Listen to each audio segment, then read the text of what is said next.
Kagaya nga po mga idol ng mga nagdaang season bago pa man magsimula ang playoffs, unti-unti na naman nga pong tinatamaan ng injury ang mga superstar ng Los Angeles Clippers na siyang rason ng kanilang pagkawala. Sa katunayan, maliban nga po sa pagkabali ng kamay ni Russell Westbrook at ang pagsakit ng likod ni Kawhi Leonard, meron rin naman ngang injury ngayon si Paul George sa kanyang kaliwang tuhod at si James Harden sa kanyang balikat na masyadong nakakaapekto sa kanyang galaw. Kaya may ilang mga fans nga po ang nagsasabi na mukhang lumalabas na naman ang sumpa sa Los Angeles Clippers gayong dahil nga sa injury ng kanilang mga superstar, humihina na naman ang kanilang team at naaapektuhan na naman ng sobra ang kanilang pagpasok sa playoffs ng paulit-ulit na lamang nangyayari sa kanilang prangkisa. Ika nga'y nagkakaroon ng deja vu sa kanilang kupunan at ito nga ang isa sa mga rason bakit hanggang ngayon hindi pa rin nananalo ng kampeonato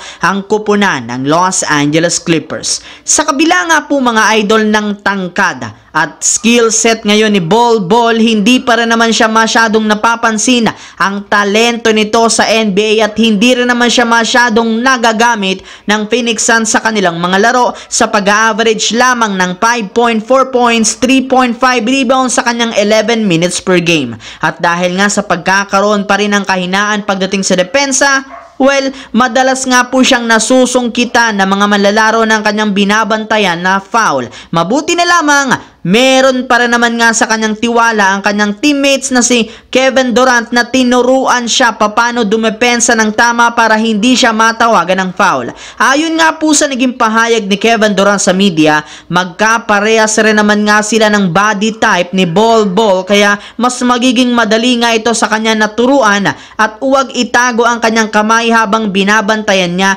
ang kanyang katapat at itaas lamang ito parati upang hindi siya matawagan ng foul. Maliban nga po dyan, sinabi rin naman ito na naniniwala siya na napakalaki ng potensyal na mag-improve ang laro ni Bol Bol basta't maturuan lamang ito at mabigyan ng tamang atensyon. Samantala, alam naman nga po ninyo na napakahalaga para sa Los Angeles Lakers ang kanilang game ngayong araw kontra sa Sacramento Kings. Kaya sinikap nga po ng kanilang mga starter na magkaroon ng magandang simula at nagawa rin naman nga iyan ng kanilang team matapos silang maunang lumamang sa maagang pag-init ng shooting ni Austin Reeves at ang pagiging agresibo ni Rui Hachimura sa ilalim ng basket. Ang problema, madali rin naman nga itong nahahabol ng Sacramento since sobra pa rin namang nahihirapan ng Lakers na pahintuin at pigilan ng opensa na Keegan Murray at Domantas Sabonis. Maliban nga po dyan, masyado rin naman ngang lumamig ang shooting at nag-struggle rin naman dito ang Big 3 ng Lakers na sina LeBron, Davis at D'Angelo Russell na siyang rason bakit lumamang ng husto ang Sacramento Kings ng double digit.